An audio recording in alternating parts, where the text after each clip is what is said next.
In this lesson, we're talking all about quality sleep. And the reason why this matters so much is because this is the time when your body rests, regenerates, and repairs. And not having quality sleep can really sabotage your wellness, even if you're doing everything else and supporting the other areas of your body and your wellness really well. And so a connection here is that our liver is the most active at this time. So between the hours of 2 a.m. and 4 a.m. is the time where our liver does the most work. And our liver is also a primary organ for hormone health. And so if we're not sleeping very well, we're not sleeping deeply, then our liver isn't given the chance to work really, really well. And then that's going to contribute to hormonal imbalances and symptoms like anxiety or irregular periods, things like that. And so poor liver detox contributes to hormonal imbalances, like I mentioned, and also gut health imbalances too. And so if our gut is imbalanced with candida or other parasites and things like that, then it's going to be very difficult for your body to eliminate it and detox it well if your liver is not working well. So that, as well as, again, our immune system is the most active at night, and 70% of our immune system resides in our gut. And so this is why sleeping very well is needed to rebalance your gut, take care of candida, so that you're not dealing with ongoing yeast infections and those things. And so our brain also needs off time for really good mental health. So if we're not resting enough, we're more likely to experience things like anxiety and mood swings or depression, and just not feel our happiest and calmest throughout the day, or mental clarity as well. And so our brain also holds glands that connect to our hormone systems in our body. And so good brain health is needed for good hormone health. So the very first gland that is responsible for signaling other glands in our body, like our ovaries for hormone health, it starts in our brain. And so this is why mental health is so important when it comes to hormone health as well. And so our pineal gland, which is behind our eyes in our forehead here, this is the gland that is responsible for producing melatonin, which is known as our sleep hormone. And so if we don't have enough melatonin, then we can experience things like having a hard time falling asleep or staying asleep, not waking up feeling very rested. It could be due to the melatonin production in your pineal gland. And the reason why this matters is because our pineal gland is also very light sensitive. So if we're exposing ourselves to light throughout the night, then our pineal gland isn't going to be producing enough melatonin, and then we're going to have issues with falling asleep. Okay, so in terms of quality sleep tips, so I have a bunch of sleep tips here that we're going to go through. You definitely don't have to incorporate all of them. There's a couple that I'm going to say are very important for you to incorporate, and the rest you can just kind of pick and choose whatever feels best for you or whatever you feel like you could definitely work on.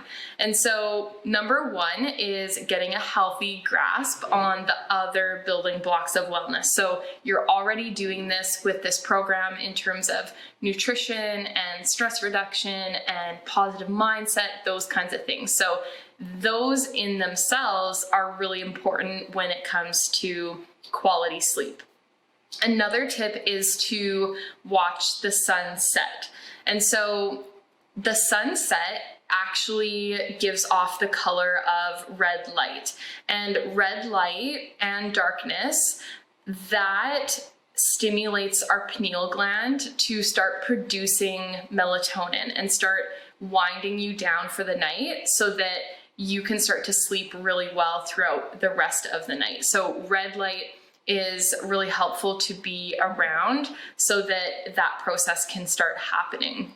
And so on the flip side, during sunrises is more of that blue light. And so blue light is what's going to shine through our eyes and interact with our pineal gland to say, hey, stop producing melatonin, start producing cortisol so that you can feel more awake and start to go on with your day. And so that light exposure is really what regulates our circadian rhythm, which is our sleep rhythm, our wake and fall asleep cycle. And so watching the sunset can really get you back on track with that, as well as sunrise maybe too. Those can be really helpful in just signaling to your brain like, okay, now it's nighttime, now it's morning time, and getting that cycle back on track so that you are sleeping really, really well. You can also turn on auto night mode on your phone and on your laptop. So mine is automatically set to turn on at 8 p.m. every night, but you can also adjust it based on the season. So for summer, you might want to like hold it off, turn it off longer into the night. Whereas in the winter, when it gets dark earlier, you can adjust it that way.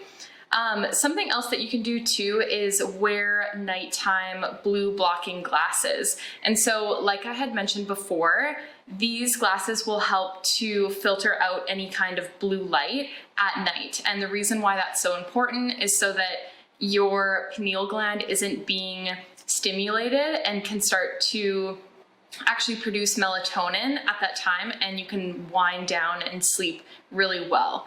And so we don't want the blue light affecting that natural process. And so I usually put them on by 8 p.m. or at least when the sun goes down. And the brand that I use is TIJN, and I really like that brand. And I encourage you to try your best to eliminate or at least reduce screen time at least an hour before bed. This will really help for those same reasons on the effect of light and our sleep cycles. You can turn off or dim lights at night. And so if you do have a Himalayan salt lamp, I encourage you to use those because they emit more of like a red light, and it's more calming and helps you to wind down at night too. And you can also stop eating 2 hours before you go to bed. And the reason for this is because if we do have food in our digestive system, our body's gonna be using energy to break that down instead of using that time to sleep and rest. And more so, the energy that our body is using, we really need it to be doing things like liver support and immunity instead of digesting food like it should be doing during the day. You can also start to stop drinking water 1 hour before bed. And this is more so for the reason that you don't want to have a full bladder when you're sleeping, so that that's waking you up and that's disturbing your sleep when you have to go pee in the middle of the night. So I recommend those two things when it comes to food and water before bed. You can also take a magnesium biglycinate supplement with dinner to help wind down. And so magnesium is known as our anti-stress mineral. And so anything that has to do with physical stress or mental stress, it's really going to help to lessen that. So we can think of things like muscle cramps or headaches on more of the physical side. But then when it comes to the mental side, it's more of reducing anxiety and helping with sleep. You can also drink nighttime or herbal tea, and one of my favorite brands is Traditional Medicinals. So they have a couple different blends. You can try like chamomile and lavender. They have more like nighttime or sleep teas too that are really helpful. So if you like to drink tea before bed, those are always really great options. And I encourage you to avoid stimulating activities or conversations as much as you can in the night, so that it's not increasing your energy and keeping your mind going at a quicker pace, and then that leading to a hard time falling asleep. I also really encourage you to create a comfy bed and bedroom space that you love. And so this can make a really big difference in terms of how you feel comfortable in your bed and in your sleep environment. And so if it's time to rearrange your room or get a new duvet or get some more pillows to make you feel more comfortable, that can make a really big difference in the quality of your sleep too. And then in terms of other blankets, you can try a weighted blanket. And so these have been really shown to help with things like restlessness at night and help you get to a deeper level of sleep. They can also be really helpful for anxiety too. And so I really like my blanket, and the brand that I have is called Nirvana. You can also do things like meditate or read or journal, maybe do some yoga, etc. at night. Just these kinds of activities that are a lot more calming and laid back, so that that can help to wind you down. You can listen to sleep music or meditation music when you are falling asleep or during the duration of your sleep. So Headspace has some meditations that help you fall asleep. And then there's also lots of music out there that are more beneficial for promoting deeper sleep too. And a big thing for me, a big game changer was actually getting a white noise machine. And so this was really helpful for me because I'm such a light sleeper and really anything would wake me up. And so getting a white noise machine was helpful because it just emits this sound that is kind of like a fan, like it starts to drown out eventually when you're listening to it for a longer period of time. And the white noise machine that I have, I got it from Amazon. I think it's called a Dream Egg. And it's really cool too because they use certain wavelengths that are supposed to promote deeper sleep. So this is really beneficial for everyone, and especially kids too. So I highly recommend checking that out if you are a light sleeper.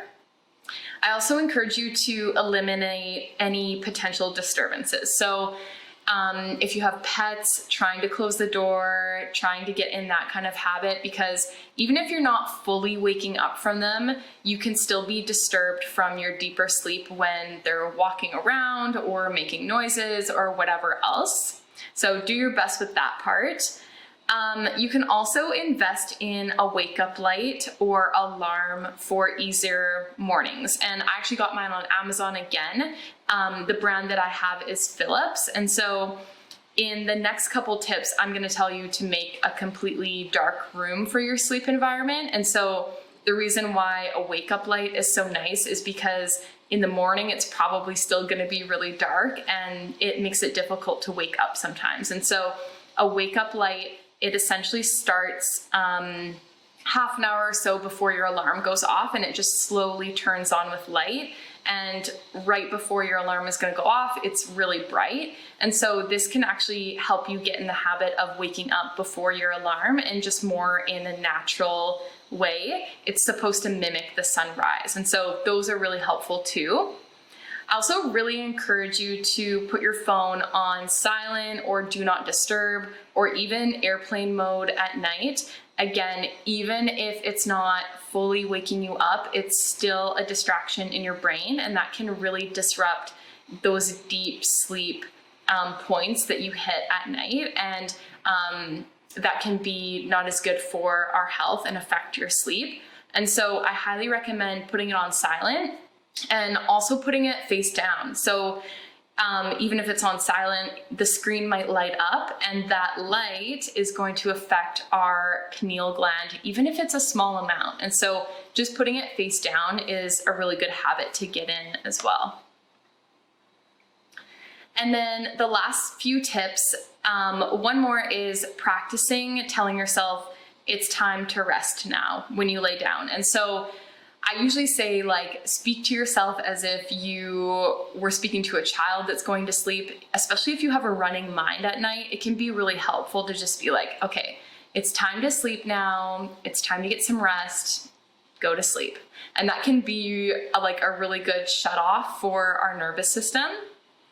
And I also really, really encourage you to try to be sleeping by 10 or 10:30 every night. And this is because usually we get a second spike of cortisol around that 10:30, 11 p.m. mark. And you may have noticed this in your life when maybe you're going out with friends, it's like 10 o'clock and you're like, I'm so tired, like I don't know if I want to go out. But then all of a sudden at 11 p.m. you kind of get this second wind, and what you're feeling is actually the cortisol, a second wind of cortisol going through your body and waking you up. And so this can be helpful sometimes, but not as much if we actually don't want to stay up. And so it can be really difficult to fall asleep after that point if you're staying up past that 11 p.m. or so mark. And I also really encourage you to shoot for like 7 to 10 hours of sleep per night. So it's gonna vary depending on everyone, and I really encourage you to play around with it and see what works really well for you. Like, what is the amount of hours that you wake up feeling fully rested and just your best, and find that point. So for some people, it's going to be a shorter amount of time, and other people, they might have to get that 9 to 10 hour sleep, and that's totally okay. On that note too, I also recommend you playing around with the times that you go to sleep and wake up. And so this might be easier for some people than others, but even if you get that same 8-hour amount of sleep per night, it can make a really big difference whether you go to sleep at 10 or whether you go to sleep, or like say 9:30, and whether you go to sleep at like 10:30. It can make a really big difference even if you've had the same amount of hours, just depending on what time exactly you went to sleep and what time you woke up. So you can play around with that too to see what feels better for your body. And in terms of like circadian rhythm reset, and so I mentioned this before, but if your sleep cycle seems really off, I really encourage you to start syncing to nature and really the cycle of our days and our nights. And so the easiest way that you can do this is by exposing yourself to morning light. Maybe just going for a morning walk as soon as you wake up. If you're waking up really early, maybe you can catch the sunrise. And then also going for an evening walk. So exposing your eyes to the sunset light. This will all help to reset your circadian rhythm and get your pineal gland working really well so that melatonin is being produced and your sleep is really being optimized. And another little note on that, a way that you can do this too is just by grounding. So having your bare feet on the earth, that in itself can help tell your body and match your body to the cycle of your days and your nights. And that can be really helpful when you're traveling, even if you're traveling into a place that's maybe only a 2-hour difference. Just getting your feet on the bare ground can help you really catch up to that sleep cycle and that time change too. And so they also make sleeping mats too, or grounding mats that you can look into. It's a little bit extra, but it's super cool. I've heard really great things about them, and they can help you ground and also help you sleep a lot better too. And so the last tip that I have for you is to create a room that is completely pitch dark. And out of all of the tips, this is probably one of the most important ones. This is the one that I want you to do for sure. The rest of the tips you can kind of pick and choose, but I'd love for you to really commit to doing this one because it's so important. And so I'd love for you to cover all sources of light, even like little lights on electronics.